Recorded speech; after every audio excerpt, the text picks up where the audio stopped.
Good morning students, मैं अविनाश कुमार आचार्य एक बार फिर आप लोगों के साथ पीटीईटी 2023 में कारक के टॉपिक को लेकर कारक की बात करें तो कारक है जो क्री धातु और नवुल प्रत्यय करने से बना है, जिसका अर्थ होता है करने वाला। संज्ञा या सर्वनाम के जिस रूप से उसका संबंध क्रिया के साथ जाना जाता है उसे कारक कहते हैं अथवा क्रिया के जनक को कारक कहते हैं। नोट, कारक चिन्हों को विभक्तियां व परसर्ग भी कहते हैं। कारकों की संख्या 8 होती है हिंदी भाषा में, व विभक्तियों की संख्या 7 होती है। इनको कारक चिन्हों को याद करने की ट्रिक है, कर्ता ने अनुकर्म को करण चिन्ह से जान, संप्रदान को के लिए अपदान से मान, संबंध काके की अधिकरण में पे पर, आन संबोधन हे ओ अरे, कारक चिन्ह बखान। ये कारक को याद करने के लिए ट्रिक थी। अब है कारक विभक्ति, कारक चिन्ह, उदाहरण और वाक्य प्रयोग। बात करें सबसे पहले कर्ता कारक की, तो कर्ता का चिन्ह विभक्ति होती है प्रथमा, चिन्ह होता ने, उदाहरण है सीता ने, तो सीता ने पत्र लिखा। ये प्रथमा व्यक्ति हमें दिखाई भी देती है और नहीं भी दिखाई देती। तो मोहन लिखता है, तो यहाँ में जो ये ने चिन्ह है वो दिखाई नहीं देता है।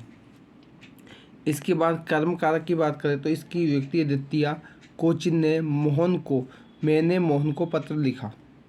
उसी प्रकार से द्वितीय व्यक्ति हमें चिन्ह है जो को दिखाई भी देता और नहीं, पक्षी, मोहन ने पक्षी देखा, तो यहाँ हमें ये को चिन्ह नहीं दिखाई देता। कर्ण कारक की बात करें इसमें तृतीय व्यक्ति होगी से, इसका चिन्ह है से और के द्वारा, तो कलम से, तो मोहन ने कलम से पत्र लिखा। और के द्वारा की बात करें तो बस के द्वारा, राम बस के द्वारा जाता है। संप्रदान की बात करें चतुर्थी व्यक्ति यहाँ होगी, इसका चिन्ह होता है को और के लिए। को चिन्ह की बात करें राम को उसका वेतन दे दो। और के लिए की बात करें छात्रों को, मैंने छात्रों के लिए पुस्तक लिखी। अपदान की बात करें पंचमी विभक्तियाँ होती है से या पृथक होने के अर्थ में, पेड़ से पत्ते गिरते हैं। संबंध की बात करें षष्ठी, काके की चिन्ह होते हैं राम का, यह राम का घर है, उसके मैं उसके घर जाऊंगा। की बात करें गाँव की गलियाँ तंग है। अधिकरण की बात करें तो इसका चिन्ह होता है मैं पेपर।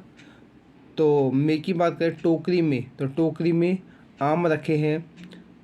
पर की बात करें छत पर, तो छत पर मत जाओ। संबोधन की बात करें प्रथमा व्यक्तियाँ होती है, इसका चिन्ह हे अरे ओ, हे भगवान, तो हे भगवान हमारी रक्षा करो।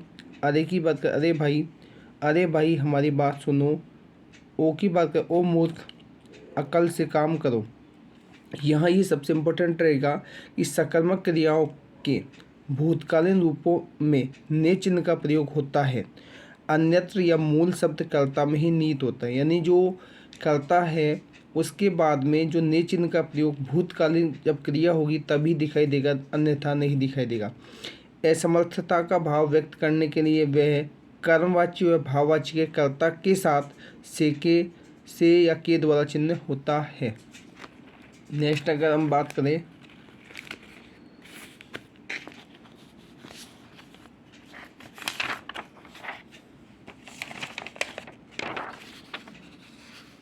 कर्ता, क्रिया करने वाले को कर्ता कहते हैं। विभक्ति का प्रयोग सकर्मक क्रिया के साथ ही होता है, वह भी भूतकाल में। जैसे राम ने नृत्य किया, राम ने गीत गाया, आरती पुस्तक पढ़ती है।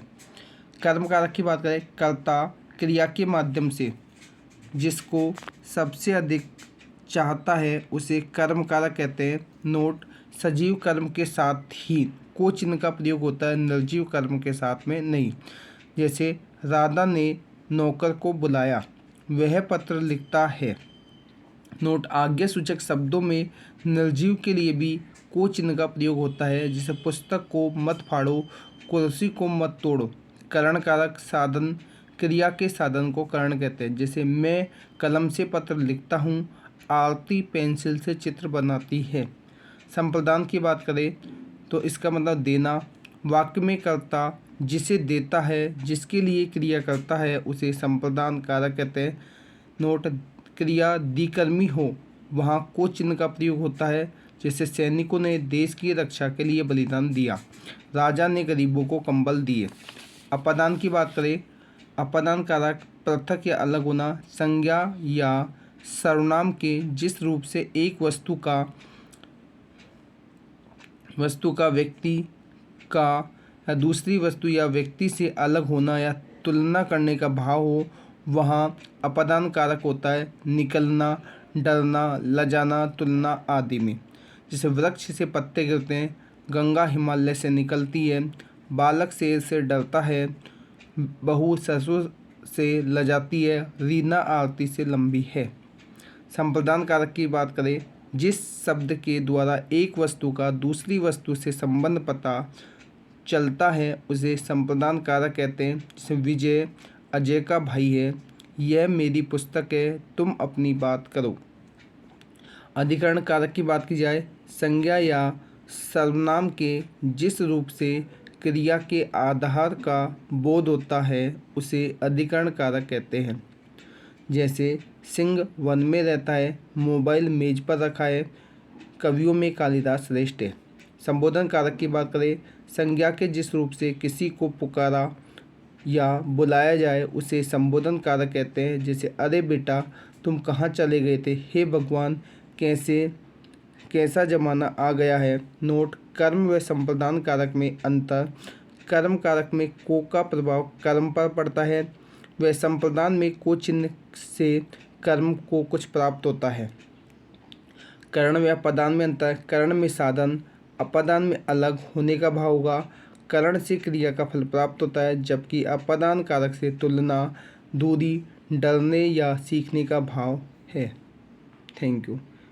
इस तरह के और भी वीडियो जानने के लिए इस चैनल को लाइक, शेयर और सब्सक्राइब करें।